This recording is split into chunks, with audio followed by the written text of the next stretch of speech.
أزواجه وذرياته وأولياء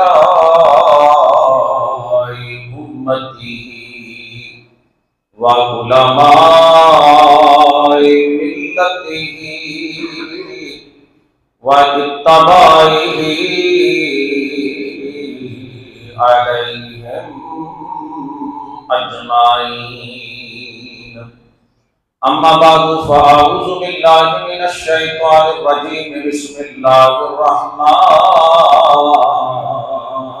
الرحيم. ألم تر إلى الذي حاج إبراهيم في ربه أن آتاه الله الملك وإذ قال إبراهيم ربي الذي يحيي ويميت أنا أحيي وأميت قال إبراهيم فإن الله يأتي بالشمس من المشرق فأت بها من المغرب فبهت الذي كفر.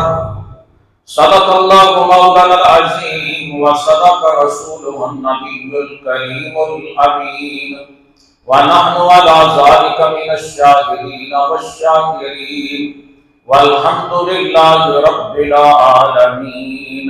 وقال الله تبارك وتعالى في شان حبيبه مخبرا وآمرا إن الله وملائكته يصلون على النبي يا أيها الذين آمنوا صلوا عليه وسلموا تسليما.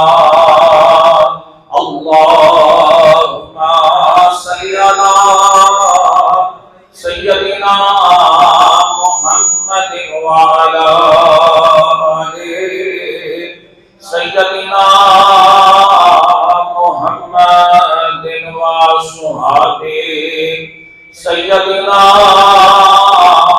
محمد وبارك وسلم عليه. سارے ذوق شوق محبت سے پڑھیں صلی اللہ علیہ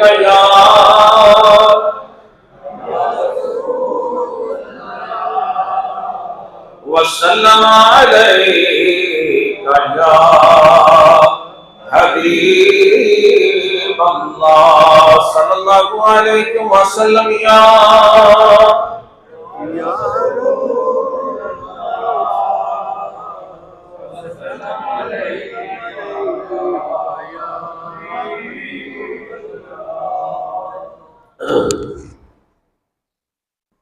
اللہ جل شانہ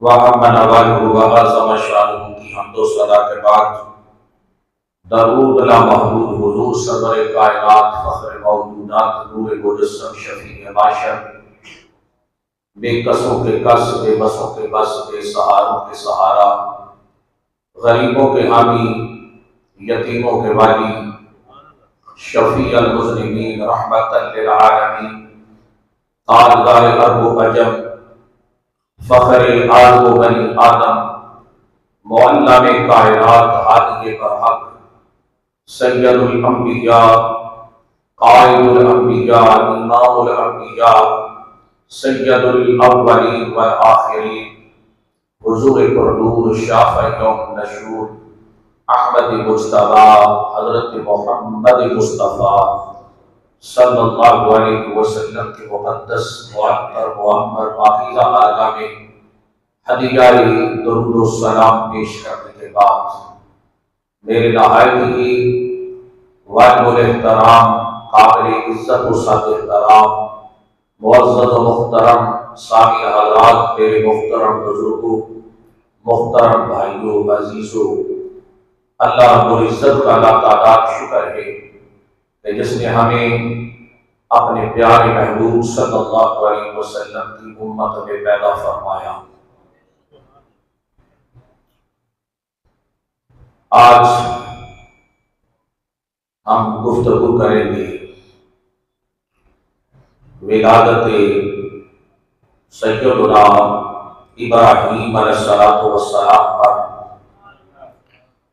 حضرت ابراہیم علیہ السلام جد الانبیاء ہیں، خلیل کبریا ہیں، آپ سارے نبیوں سے افضل و اعلیٰ ہیں، مگر ہمارے حضور ان سے افضل ہیں۔ حضور صلی اللہ علیہ وسلم کے سوا حضرت ابراہیم علیہ السلام سارے نبیوں سے افضل ہیں، مگر ہمارے حضور ان سے افضل ہیں۔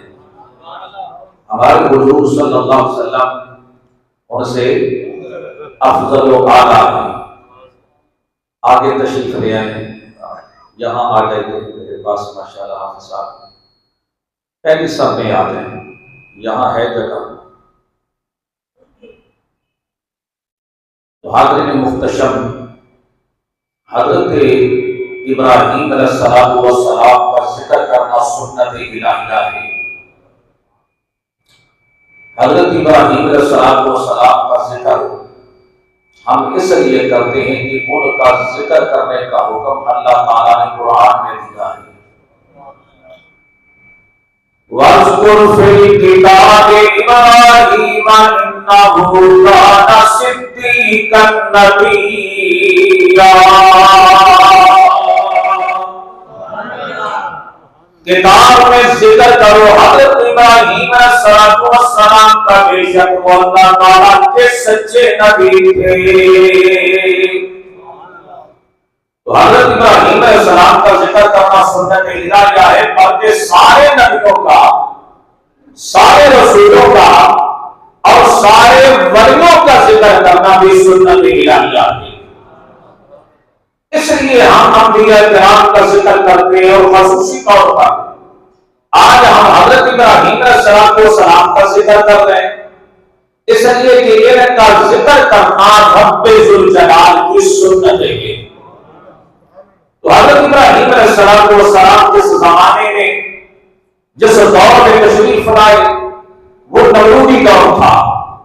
ہر طرف تاریکی چھا چکی تھی، اندھیرا چھا چکا تھا، کفر و شرک کی لڑائی زوروں پر تھی، اور نمرود وہ بدبخت انسان تھا کہ جسے اللہ نے شرق سے لے کر غرب تک، شمال سے لے کر جنوب تک، مشرق سے مغرب تک ساری دنیا کی حکومت عطا فرمائی۔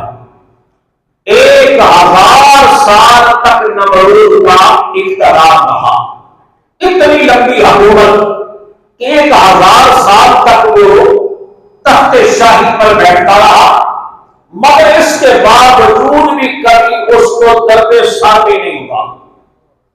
مگر جب وہ ظالم بنا، اللہ کی مخلوق پر ظلم ڈھائے، بے گناہوں کا قتال شروع کیا، تو پھر اللہ کی قہر آ گئی۔ میں نے کہا وہاں 1000 سال کا اقتدار ہے، اور بندہ بڑا ظالم ہے، اور اتنا بڑا ظالم کہ اگر چھوٹا موٹا ظالم ہوتا ہے یا چھوٹی موٹی بیماری ہوتی تو اللہ تعالیٰ ابراہیم علیہ السلام کو نہ بھیجتا، کسی اور نبی کو بھیجا جاتا، مگر چونکہ بیماری بہت بڑی تھی تو اللہ تعالیٰ نے اس بیماری کے علاج کے لیے اپنے پیارے نبی حضرت ابراہیم علیہ السلام کو اس کے مقابلے میں محفوظ فرمایا۔ جیسی بیماری ویسا علاج۔ میں نے کہا وہاں 1000 سال کا اقتدار ہے، مگر پاکستان میں اگر کسی کو 6 مہینے حکومت مل جائے تو وہ جنابے والا اتنا اندھا ہو جاتا ہے، اتنا اس کے اندر تفکر آ جاتا ہے کہ وہ اقتدار چھوڑنے کا نام نہیں دیتا۔ وہ کہتا ہے جناب اللہ کرے کہ میرا اقتدار طول پکڑے، اب وہ کہتا ہے کہ میں نہیں، اب میرے بعد میری نسلیں حکومت کریں گی، میرا خاندان حکومت کرے گا۔ مگر یاد رکھو یہ اقتدار کا نشہ ایسی لت ہے کہ جس کو لگ جاتی ہے، آج تو نشے ہوتا ہے نا، شرابی ہوتا ہے، وہ شراب پی کر نشہ کرتا ہے، یعنی نشے کو ہیروئن کا سوٹا لگا کے نشہ کرتا ہے، کوئی چرس پیتا نشہ کرتا ہے، مگر یہ جو حکمران ہوتے ہیں یہ مظلوموں کا، غریبوں کا خون چوس کر، خون پی کر نشہ کرتے ہیں۔ یہ ایسے ظالم ہیں کہ جو بھی اقتدار میں آتا ہے وہ ظلم کرتا ہے، اللہ کی مخلوق پر ظلم ڈھاتا ہے اور ان کے لیے آسانیاں پیدا نہیں کرتا۔ خوش بخت ہے وہ انسان کہ جسے اللہ تعالیٰ حکومت عطا کرے اور وہ غریبوں کی مدد کرے، بے سہاروں کا سہارا بنے، دکھی دلوں پر مرہم رکھے، بیواؤں سے، یتیموں سے، مسکینوں سے، غریبوں سے، ان سے محبت کرے اور اپنے مولا کے حضور اپنی پیشانی جھکاتا رہے، صدقہ ریز ہوتا رہے اور اس مبارکہ میں سبحان ربی الاعلی، سبحان ربی الاعلی کہ تیری ذات ہی اعلیٰ ہے، تو ہی عظیم ہے، تو ہی برتر ہے، یعنی اس کے سامنے جھکتا رہا۔ میں سمجھتا ہوں اس سے بڑا خوش نصیب انسان کوئی نہیں ہو سکتا۔ ارے بدبخت ہے وہ انسان کہ جسے اللہ تعالیٰ اقتدار دے، حکومت عطا کرے، وہ اللہ کی مخلوق پر رحم کرنے کی بجائے، آسانیاں پیدا کرنے کی بجائے، اللہ کی مخلوق کی مدد کرنے کی بجائے، ان کی داد رسی کرنے کی بجائے، ان کے دکھ درد بانٹنے کی بجائے وہ خود ہی کھولا بن جائے۔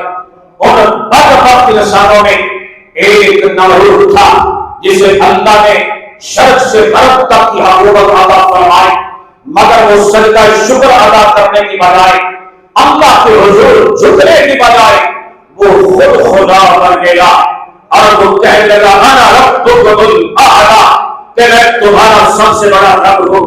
وہی لوگ بچیں گے جو میری پوجا و پرستش کریں گے، جو مجھے الہ مانیں گے، جو میرے سامنے آ کر جھکیں گے، وہی بچیں گے جو میری حکومت کو، میری خدائی کو مذلہ نہیں مانے گا، اسے قتل کروا دیا جائے گا، اسے ہلاک کروا دیا جائے گا۔ وہ ایسا ناسور تھا، ایسا ظالم اور ایسا بدبخت انسان تھا کہ میرے رب نے اس ظالم کے علاج کے لیے جب الانبیاء حضرت ابراہیم خلیل اللہ علیہ السلام کو میرے رب نے محفوظ فرمایا۔ تو جیسا ظالم ویسا ہی اللہ نے علاج بھیجا، جیسی بیماری ویسا ہی علاج میرے رب نے تفویض فرمایا۔ چھوٹی موٹی بیماری نہیں تھی، بڑی بیماری تھی، اس لیے اللہ نے علاج بھی بڑا بھیجا۔ اور جب کہ تخت شاہی پہ بیٹھتا پورے تر و فر کے ساتھ، غرور و تکبر کے ساتھ تخت پر متمکن ہوتا اور کہنوں کو، نجومیوں کو اپنے دائیں بائیں بٹھاتا تھا۔ ایک دن کہنوں نے، نجومیوں نے دیکھا کہ بادشاہ بڑا پریشان ہے۔ پوچھا بادشاہ سلامت خیر ہے، آج آپ بڑے پریشان ہیں؟ فرمایا رات میں نے بڑا عجیب و غریب قسم کا خواب دیکھا ہے۔ نجومی نے تعبیر بتائی، فرمایا ان قریب تیرا اقتدار لپیٹ دیا جائے گا، تیری حکومت ختم ہونے والی ہے۔ اس نے کہا میری حکومت کون ختم کر سکتا ہے؟ میرا اقتدار کون ختم کر سکتا ہے؟ اس نے کہا کہ ایسی ہستی تشریف لانے والی ہے کہ جن کے آنے سے تیرا اقتدار ختم ہو جائے گا۔ اس نے کہا کہ ہم ان کو آنے ہی نہیں دیں گے، ہم ان کو آنے نہیں دیں گے۔ اب نبی کا راستہ کو روک سکتا ہے؟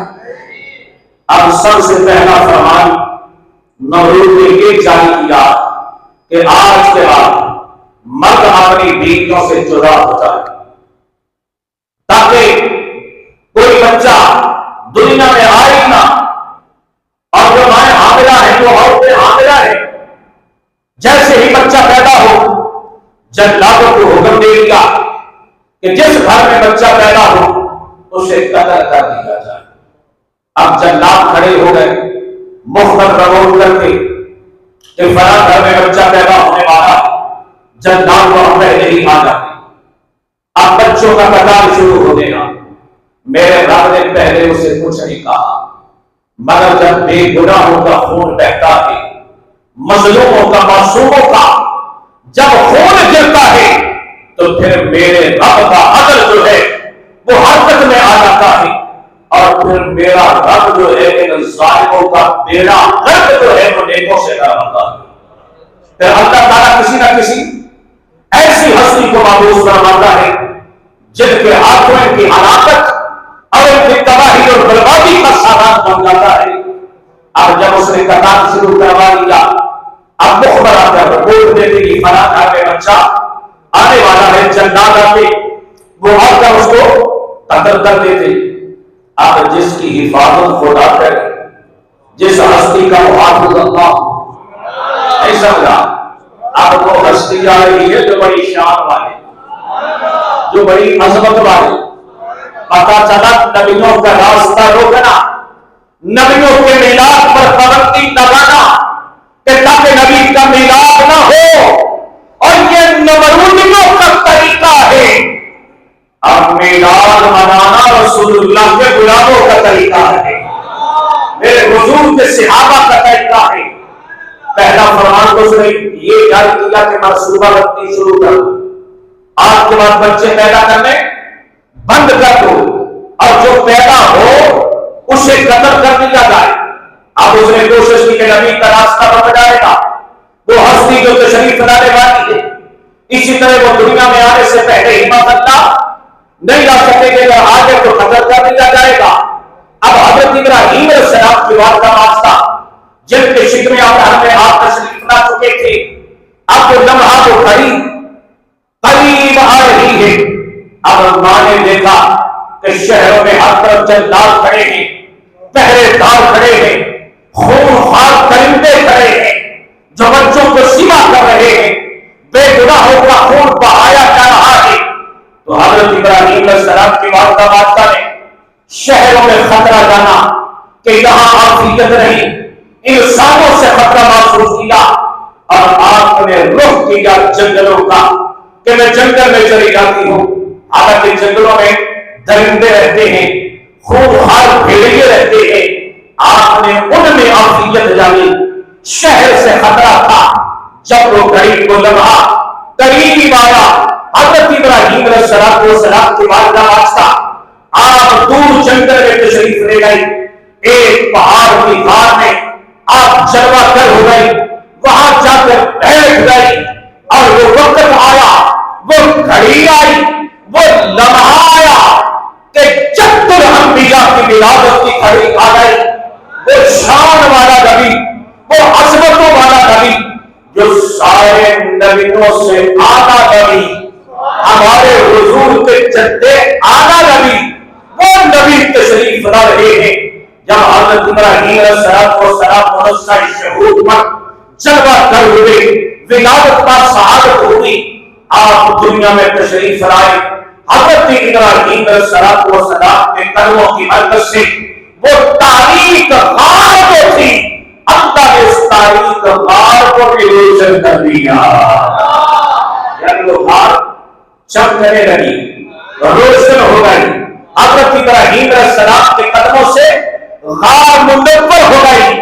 میں کہ یہ تو حضرت ابراہیم علیہ السلام کے قدموں کی شان ہے۔ میں نے کہتے غلامان مصطفیٰ، اے رسول اللہ کے امتی، جب تیری قبر میں میرے آقا تشریف لانے گے، میرے حضور کی جلوہ گری ہوگی، مصطفیٰ کے قدم تیری قبر میں لگیں گے، حضور ادھر آپ کے جلوہ دکھائیں گے، تیری تاریخ قبر بھی روشن ہو جائے گی، تیری تاریخ قبر بھی چمکانے لگے گی، بلکہ میرے آقا دیدار کروا کے، جلوہ کی خاطر زیارت کروا کے وہ تو تشریف لے جائیں گے، مگر قبر عبدالآباد تک چمکتی رہے گی، کیونکہ چاند جب تک چمکتا رہتا ہے اس کی چاندنی باقی رہتی ہے، سورج جب تک چمکتا رہتا ہے اس کی چمک باقی رہتی ہے۔ جب چاند چھپ جاتا ہے چاندنی ختم ہو جاتی ہے، جب سورج چھپ جاتا ہے اور روشنی ختم ہو جاتی ہے، مگر بقا کا چاند، محبت سے کہیے سبحان اللہ، بقا کا چاند، آمینہ کا چاند، وقت کے مکھڑے والا جب تیری قبر میں آئیں گے وہ جلوہ کرائیں گے، وہ تو جلوہ کرا کے چلے جائیں گے، مگر روشنی ختم نہیں ہوگی، روشنی عبدالآباد تک رہے گی۔ میرے آقا حضرت امام اہل سنت مجدد علم ملت حافظ محمد رفیع صاحب میرے آقا حضرت فرماتے ہیں قبر میں لہرائیں گے، قبر میں لہرائیں گے تا حشر چشمے نور کے۔ فرمایا جب میری قبر میں چلواگر ہوں گے، اے غلامان مصطفیٰ، اے غلامان محمد عربی، قبر میں لہرائیں گے تا حشر چشمے نور کے۔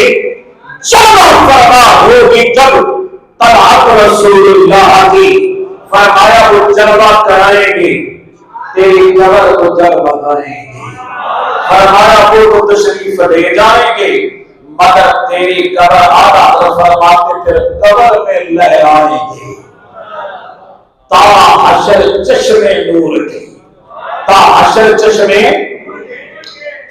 نور کے۔ وہ تو ڈر جائیں گے مگر نور کے جھنڈے لہرائیں گے، نور کے جھنڈے لہراتے رہیں گے۔ اب حضرت ابراہیم علیہ السلام کے ملاد پر نمرود نے پہرا لگا دیا تاکہ راستہ روکا جائے، وہ ہستی دنیا میں نہ آ سکے، بلکہ علامہ اقبال یہاں بولے کلندر لاہوری بولا، وہ فرماتے فانوس بن کے جس کی حفاظت ہوا کرے، فانوس بن کے جس کی حفاظت ہوا کرے، وہ شمع کیا پوچھے جسے روشن خدا کرے، وہ شمع کیا بجھے جسے روشن خدا کرے، اس کا راستہ دنیا کی کوئی طاقت نہیں روک سکتی، جسے اللہ جس کا وہ حافظ ہو۔ اس لیے بڑی بڑی ہستیوں کو ہم نے دیکھا، وہ دنیا میں آئے، بڑے بڑے لوگوں کے دشمن تھے، بڑے بڑے لوگوں سے وہ ٹکراتے رہے، مگر میرے رب نے ان کی حفاظت فرمائی۔ گولیوں کی تھر تھراہٹ میں بھی، گولیوں کی تھر تھراہٹ میں بھی میں کہ یہ تو غلامان مصطفیٰ ہیں کہ جو موت سے بھی ٹکرا جاتے ہیں، جو خطرات سے بھی ٹکرا جاتے ہیں، گولیوں میں ان کا راستہ نہیں روک سکتی، وہ گولیوں کی تھر تھراہٹ سے بھی گزر جاتے ہیں، بلکہ گولیوں کی بوچھار میں وہ کہتے ہیں پڑھو یا نبی سلام علیکہ، یا رسول سلام یا حبیب سلام علیکہ۔ یہ تاریخ ہے ہمارے بزرگوں کی کہ وہ خطرات سے ٹکرا ہے، وہ قائد ملت سلامنا حضرت امام اشرف احمد نورانی صدیقی رحمۃ اللہ علیہ، اور مجاہد ملت مولانا علامہ عبد الستار خان نیازی رحمۃ اللہ تعالی علیہ، مسٹر پارک کراچی کے اندر اینٹیوں کے گھنٹوں میں بدماشوں نے چاروں طرف سے فائر کر دی، گولیوں کی تھر تھراہٹ میں ہمارے قائد نے کہا کھڑے ہو کر درود و سلام پڑھو، کوئی یہاں سے بھاگ کر نہ جائے بلکہ مدینے والے آقا کو سلام پڑھو۔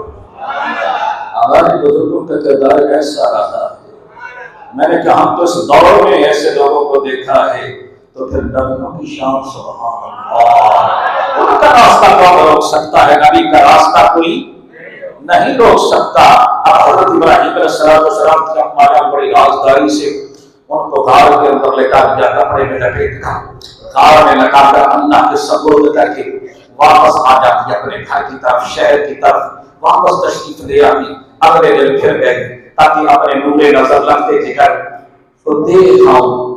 اب تشریف لا رہی ہے غار کی طرف، اب غار کے دروازے پہ بہت بڑی چٹان پڑی ہے، بہت بڑا بھاری پتھر، بڑی چٹان۔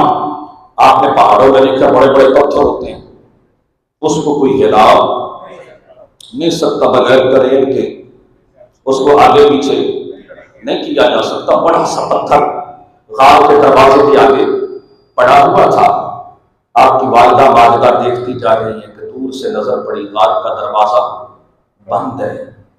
دل میں خیالات آنے لگے کہ نہ جانے کسی شے نے، کسی درندے نے، کسی بھیڑیے نے میرے بچے کو نقصان نہ پہنچا دیا، اب کیا کروں گی؟ کیسے اپنے لال کو، اپنے نور نظر کو، لفظ جگر کو دیکھوں گی؟ ماں کی ممتا تھی نا، دل میں سوال و جواب ہونے لگے، چلے اگر رکاوٹ نہ ہوتی اندر چلی جاتی، اپنے بچے کا ڈھانچہ دیکھ لیتی، ہڈیوں کو دیکھ لیتی۔ یہ خیالات ذہن میں آ رہے تھے، جیسے ہی غار کے قریب ہوئی نہ، وہ پتھر ہوا میں بلند ہو گیا، راستہ صاف ہو گیا۔ اب حضرت ابراہیم علیہ السلام کی والدہ ہمارے اندر تشریف لاتی ہے، دیکھتی ہے کہ آپ نے اپنی انگلیاں منہ میں ڈالی ہوئی ہیں اور وہ چوس رہے ہیں۔ آپ نے ہاتھ باہر نکالا، دودھ اور شہد کی آبشاریں جاری تھی، وہ اپنے ہاتھ کے اندر کی پرورش کا انتظام فرما دیا، خوش ہوئی۔ پھر اپنے لال کی پیشانی کو چوما، ماتھے کو چوما، رخسار کو چوما۔ ماں تھی نا، ماں کو بچے کو چومتی ہے، محبت کا اظہار کرتی ہے۔ یار کسی کا تانا تو لوٹا ہی کیوں نہ ہو، بچہ جیسا بھی ہو ماں کو تو بھلا لگتا ہے نا، ماں تو اس سے پیار کرتی ہے۔ ماں سے پوچھو نا، چاہے وہ کانا ہی ہے مگر پھر بھی چومتی ہے، پھر بھی اس سے محبت کرتی ہے۔ تو پھر وہ بچہ جو نبیوں کا نبی ہے، جس کی نسل سے ہزاروں نبیوں نے جنم لینا ہے، اور وہ شان والا نبی کہ جس نبی کی پیشانی میں نور محمدی چمک رہا تھا،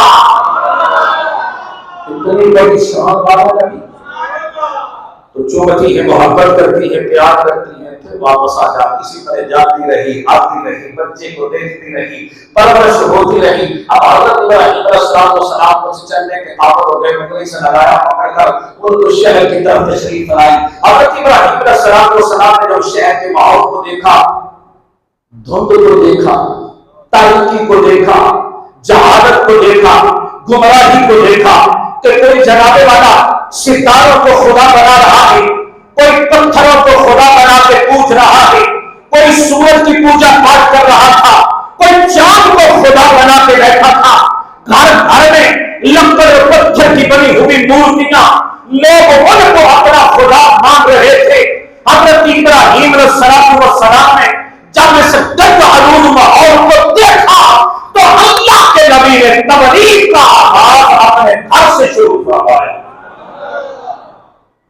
تبلیغ کرنا نبیوں کی سنت ہے، ان کی سنت ہے، مگر اللہ کے نبی سب سے پہلے گھر سے آغاز کرتے ہیں۔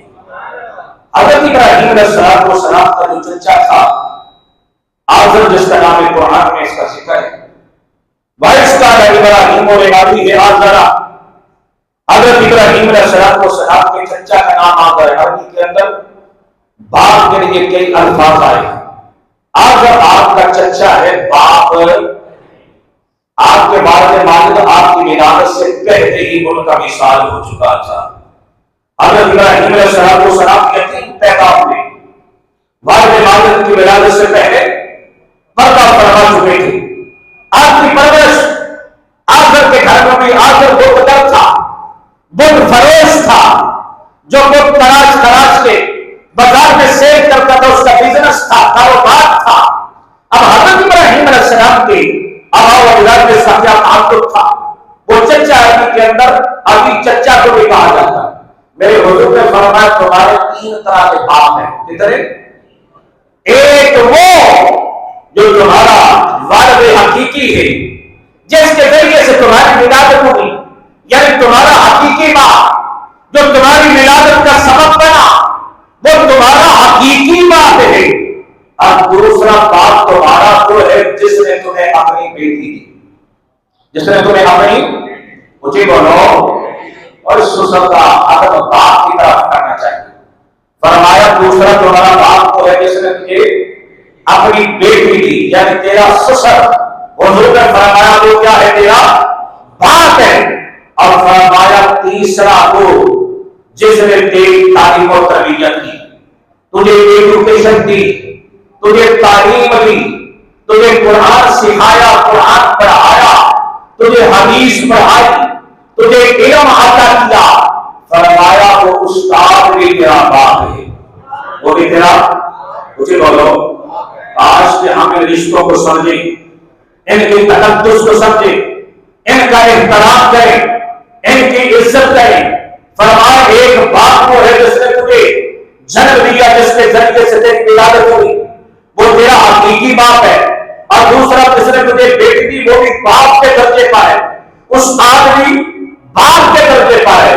اور پھر حضرت ابراہیم علیہ السلام کو تو مشرق کے لیے دعا کر سکتے تھے، آپ نے تو دعا فرمائی اپنے والدین کے لیے، ربنا اغفر لی ولوالدی وللمؤمنین۔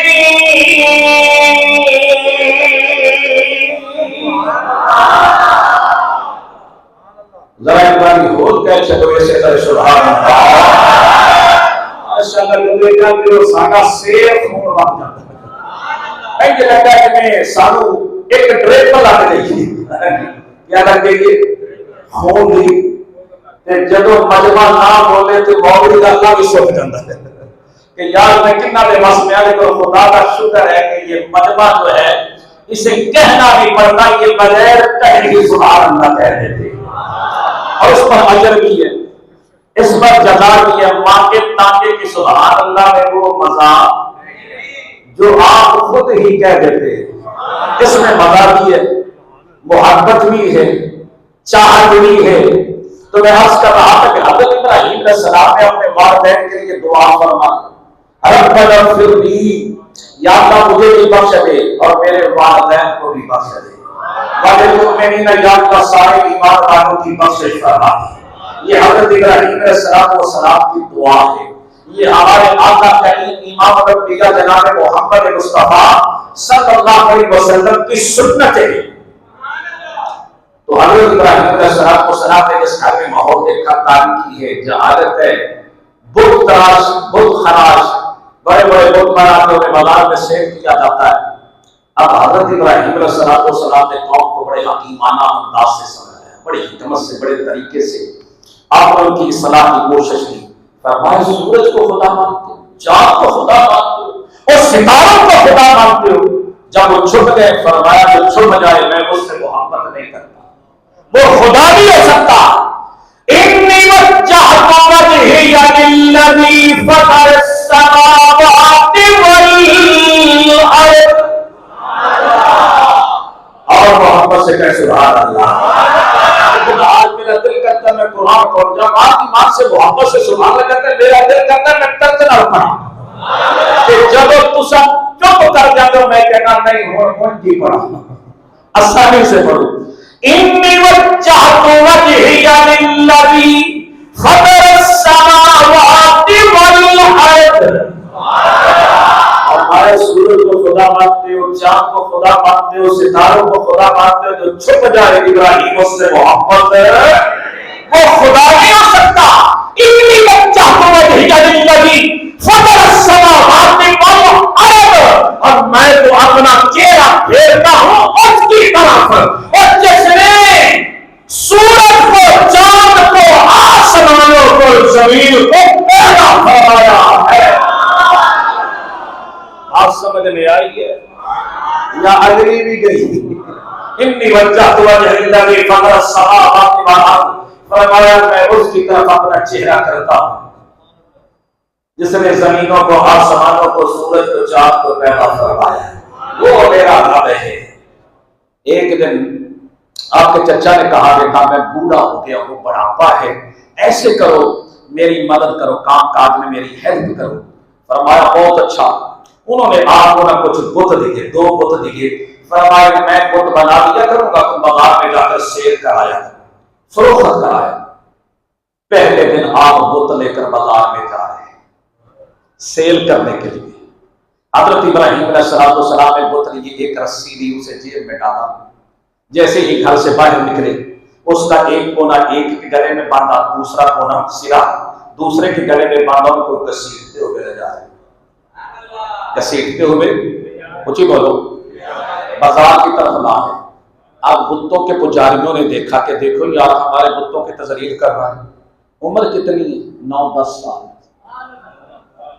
اس طرح گھسیٹتے ہوئے آ رہے اور سارا منظر لوگوں نے دیکھا۔ آپ انہوں نے کے سامنے یہ سب کچھ کیا، بلکہ بھرے بازار میں یہاں ہجوم تھا، لوگوں کی آمد و رفت تھی، وہاں سینٹر میں آ کر کھڑے ہو گئے، ایک کو اٹھایا، دوسرے کو اٹھایا، پانی کے اندر ڈبکیاں دی، کیا لگوائے؟ ان کے گوتے، پانی کے اندر گوتے لگوائے، اور فرمایا ہے کوئی ان کا خریدار؟ اور جو نقصان ہی نقصان دیتے ہیں، نفع ہرگز نہیں دیتے، جس نے اپنی دنیا اور آخرت دونوں تباہ و برباد کرنے لگے ہے، ان کا خریدار بڑا شیر ہوتا تیرے وچ پسارا اے سونا نبی اور ربانا اور لینو پتر اے لینو پتر اور جس کو سخبل جا ہے کوئی خریدار دوزخ میں لے جانے والا سامان خریدنے کے لیے؟ سارا منظر قوم کے سامنے کیا، کوئی بھی آگے نہ بڑھا۔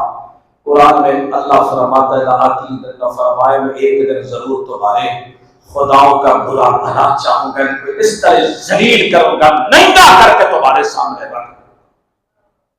اتفاق سے سالانہ میلہ لگتا تھا قوم کا، سال میں ایک دفعہ، اور لوگ میلے میں میلوں ٹھیلوں میں چلے جاتے، اور وہ میلے ٹھیلے آپ کو پتا ہے لوگ ناچتے ہوئے جاتے تھے، ناچتے ہوئے آتے تھے ڈھول کے تھاپ پر، وہاں تھیٹر کنجر خانے بغیرتی بے حیائی میلوں ٹھیلوں میں پہلے یہی ہوتا تھا۔ اب تو اللہ کا شکر ہے کہ بزرگان دین کے مزارات پر عرس ہوتے ہیں، بعض و نصیحت تبلیغ ہوتی ہے، پہلے میلے ٹھیلے لگتے تھے۔ آپ کے یہ میلہ چراغاں شالامار باغ، میلوں میل لوگ پاپوں کی طرح ناچتے ہوئے جا رہے ہوتے تھے، ناچتے ہوئے جب واپس آتے تھے چہروں پہ پھٹکار پڑی ہوتی تھی، نحوست چھائی ہوتی تھی۔ تو جو داتا صاحب کی قبر سے حاضری دے کے قرآن شریف پڑھ کے نکلتا ہے، چہرے پہ روحانیت ہوتی ہے۔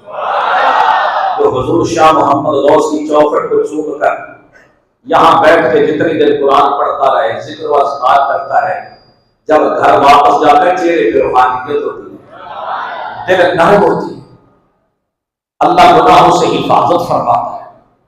تو میلہ لگتا تھا قوم کا، ساری قوم میلے میں چلی گئی۔ آپ کے کچھ ساتھی آئے، کہنے لگے ابراہیم تم بھی ہمارے ساتھ چلو۔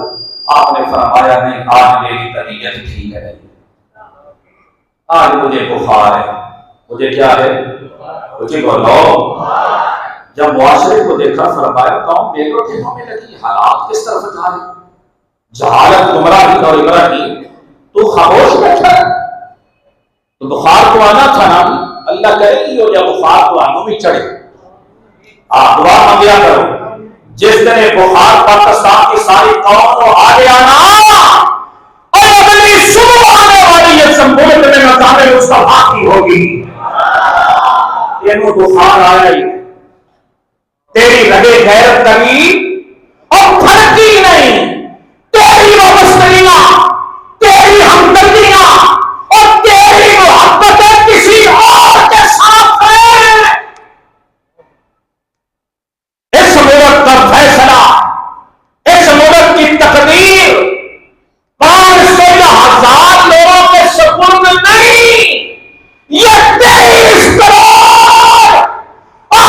غیور پاکستانیوں کا ملک ہے۔ سمجھ آئیے یا نہیں آئی؟ اس سے آگے میں زیادہ کچھ نہیں کہہ سکتا۔ تمہارے فیصلے 500 یا 1000 لوگ نہیں کر سکتے، جن کے پیچھے تم لگ جاتے ہو، اور وہ کبھی بدل کے ادھر کبھی ادھر نئے نئے طریقوں سے پارٹیاں بدل کے اس ملک کا بیڑا غرق کر دیا۔ خدا کرے کہ تجھے ایسا بخار آئے جیسا کبھی کبھی ہمیں چڑھ جاتا ہے، کہہ دیتے نا مولانا صاحب بڑے جلالی ہو جاتے ہیں، میں نے کہ وہ غیرت عاقلیت ہے، وہ راگے جو ہماری ترقی ہے اس وقت، خدا کرے کہ تیری راگی ترقی تجھے بھی ایسا بخار چلے کہ تو ان ظالموں، ان چوروں لٹیروں ڈاکوؤں کے خلاف کھڑا ہو جائے۔ خدا کرے کہ وہ وقت جلدی آ رہا ہے۔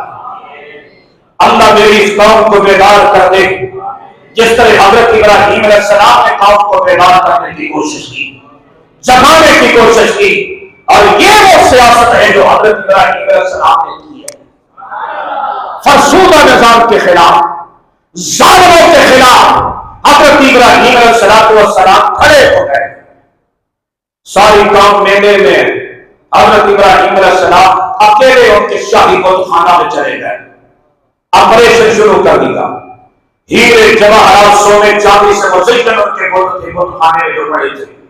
آگے طرح طرح کے مرغ مسلم، زرد پلاؤ، ان کے سامنے ڈرائی فروٹ رکھے ہوئے تھے۔ حضرت ابراہیم علیہ السلام اپنے قوم کے ٹھوکر سے ہوتے ہوئے جا رہے ہیں۔ کوئی آڑا ہے باس، ایک ایک کے ٹکڑے دیے، کسی کا سر اڑا دیا، کسی کے ٹانگ اڑا دی، کسی کا بازو کاٹ دیا، ایک کو باقی چھوڑا، اس کے کندھے پہ کوئی آڑا رکھ دیا۔ آپریشن مکمل ہو گیا۔ خدا کرے کہ ایسا آپریشن والا پاکستان بھی آتا ہے۔ کچھ خدا آمین ہے۔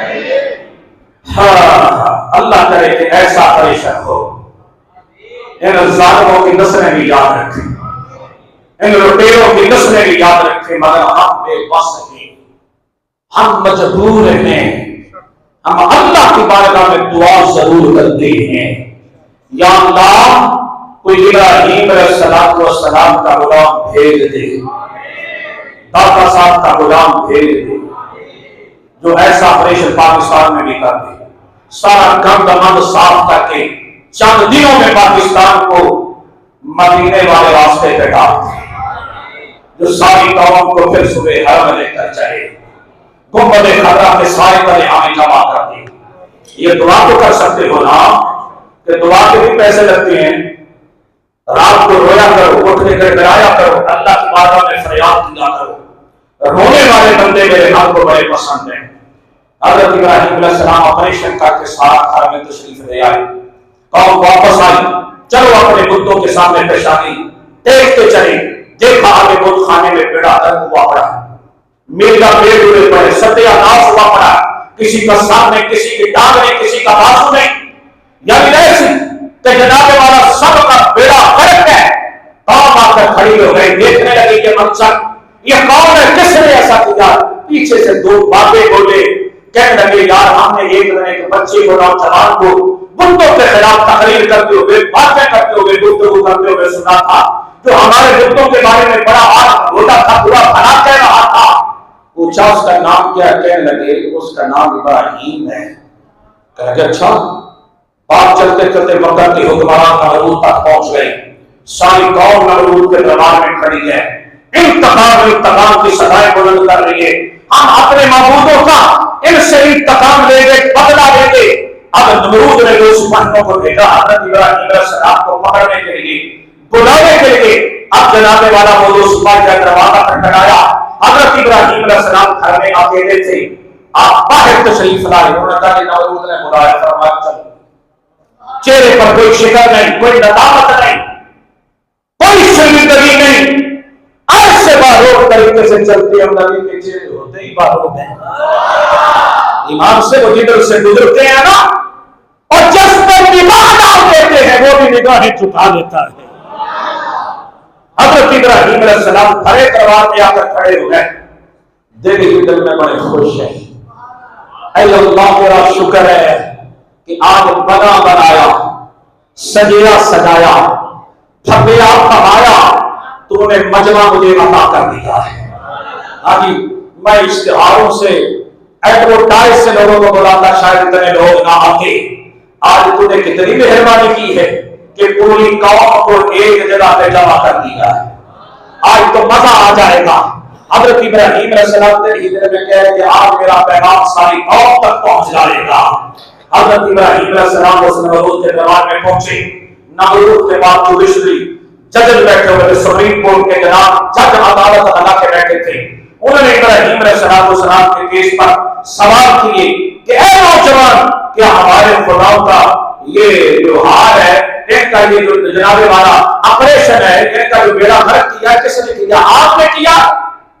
فرمایا جج صاحب مجھ سے سوال کرنے سے پہلے اپنے اس خدا سے پوچھو جس کے کندھے پہ کلہاڑا۔ اس سے سوال کرو. اب جج خاموش ہو گئے. سارے کے سارے اپنے نجومیوں کی طرف تکنے لگے. کہاں نجومی پوچھا دو جواب. قرآن میں اللہ فرماتا ہے قالوا کہنے لگے کیا ہم نہیں کہتے تھے کہ یہ بول نہیں سکتے, یہ جواب نہیں دے سکتے. حضرت ابراہیم علیہ السلام نے فرمایا تمہاری مت ماری گئی, اور جو بول نہیں سکتے وہ تمہاری مدد کیا کر سکتے ہیں. جو اپنا دفاع نہیں کر سکتے, اپنی حفاظت نہیں کر سکتے, اپنے آپ کو نہیں بچا سکتے, وہ تمہاری مدد خواہ کریں گے. پوری قوم سو رہی تھی. حضرت ابراہیم علیہ السلام کی اس دلیل کا ان کے پاس کوئی جواب نہیں تھا. اب نمرود اور آپ کے درمیان جو مکالمہ ہوا سنو, میرا رب قرآن میں فرماتا ہے. نمرود نے پہلا سوال کیا کیا, أَلَمْ تَرَ إِلَى الَّذِي حَاجَّ إِبْرَاهِيمَ فِي رَبِّهِ أَنْ آتَاهُ اللَّهُ الْمُلْكَ. اللہ تعالیٰ فرماتا ہے اے پیارے حبیب, کیا تو نہیں دیکھتا تھا کہ جب وہ بے ایمان کافر ابراہیم علیہ السلام سے جھگڑ رہا تھا اس کے رب کے بارے میں, حالانکہ اسی نے اس کو ملک عطا کیا, اسی نے سلطنت عطا کی, اور وہ اللہ کے بارے میں جھگڑا کر رہا تھا. ان آتاہ اللہ الملک, اسی نے ملک دیا تھا. یہ اللہ کس سے فرما رہا ہے؟ مکالمہ تو ہو رہا ہے ابراہیم اور نمرود کے درمیان, مگر رب گواہ ہمارے نبی کو گواہ ہے. یہ تو سمجھ آئی ہے, اونچی بول میں کہے سبحان اللہ. واقعہ ہمارے نبی کی ولادت سے 12,000 سال پہلے کا ہے. کہتے ہیں نبی کو دیوار پیچھے کی خبر نہیں. میں نے کہا نبی کو تو وہ بھی خبر ہے جو ہو چکا ہے, جو ہوگا تیرے حضور سب جانتے ہیں. اللہ کہہ رہا ہے اے پیارے حبیب کیا تو نے نہیں دیکھا؟ اس کا مطلب ہے تو دیکھ رہا تھا. پیارے حبیب تو دیکھ رہا تھا. ماضی قریب کی بات ہو رہی ہے, ماضی قریب کی نہیں, قریب کی 12,000 سال پہلے کی, میرے حضور کی ولادت سے پہلے کی بات ہے. فرمایا حبیب کیا تو نے نہیں دیکھا کہ جب وہ بے ایمان میرے ابراہیم سے جھگڑا کر رہا تھا اس کے رب کے بارے میں, حالانکہ اسی نے اس کو ملک عطا کیا, اور حضرت ابراہیم علیہ السلام نے سنا اس سے جو مکالمہ کیا. قال ابراہیم ربی الذی یحیی و یمیت. فرمایا سن بادشاہ, میرا رب وہ ہے جو زندہ بھی کرتا ہے اور مارتا بھی ہے. آپ نے جب یہ فرمایا اس نے آگے سے جواب دیا انا احیی و امیت.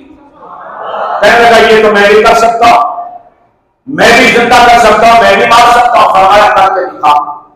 اس نے جیل سے 2 قیدی منگوائے, سزائے موت کی. ایک کو قتل کر دیا اور دوسرے کو آزاد کر دیا. فرمایا یہ تو بڑا ہی پاگل ہے, کوئی مینٹل کیس ہے جس کو موت اور حیات کی اثر کا بھی پتا ہے, موت اور حیات کی اثر سے بھی نہ آشنا ہے. سورہ ابراہیم علیہ السلام نے دوسرا سوال کیا کیا. قال ابراہیم فإن اللہ یأتی بالشمس من المشرق فأت بها من المغرب. میرا رب وہ ہے جو روزانہ سورج کو مشرق سے نکالتا ہے, مغرب میں غروب کرتا ہے. اگر تو رب ہے تو سورج کو مغرب سے نکال کے دکھا. اللہ تعالیٰ نے حضرت ابراہیم علیہ السلام کی دلیل کو اس کی عقل پر غالب کر دیا.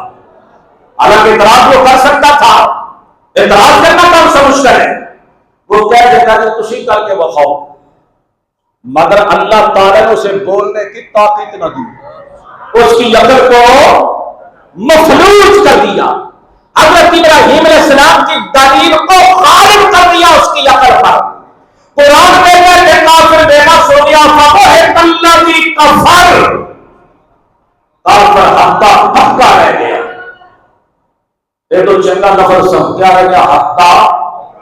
گل سمجھ جائیے, حقا پکا پکا کدوں ہوتا ہے کہ جب بندے جو پریشر پہ جائے نا کسی کا, تے جناب دلیل ہو جائے غالب تے بندے دا منہ کھلے دا کھلا تے اکھاں کھلے دیاں گل سمجھ چاہیے این کر کے اکھاں دیاں کھلیاں رہ گئیاں فبہت الذی کفر کافر حقا پکا رہ گیا ان اللہ لا یہدی القوم الظالمین اللہ ظالموں کو ہدایت نہیں دیتا حضرت ابراہیم علیہ السلام کی ان ایمان افروز دلیلوں کا کوئی جواب چاہیے تو یہ تھا کہ وہ حق کو تسلیم کر لیتے مگر حق کو ماننا نگلنا بڑا مشکل ہوتا ہے اگر وہ مان جاتا تائب ہو جاتا ابراہیم کے قدموں میں آ جاتا ہدایت مل جاتی ہر گمراہی سے نکل جاتا مگر اقتدار کا نشہ بندوں کو گمراہ کر دیتا ہے بڑے بڑے لوگ اس میں گمراہ ہو گئے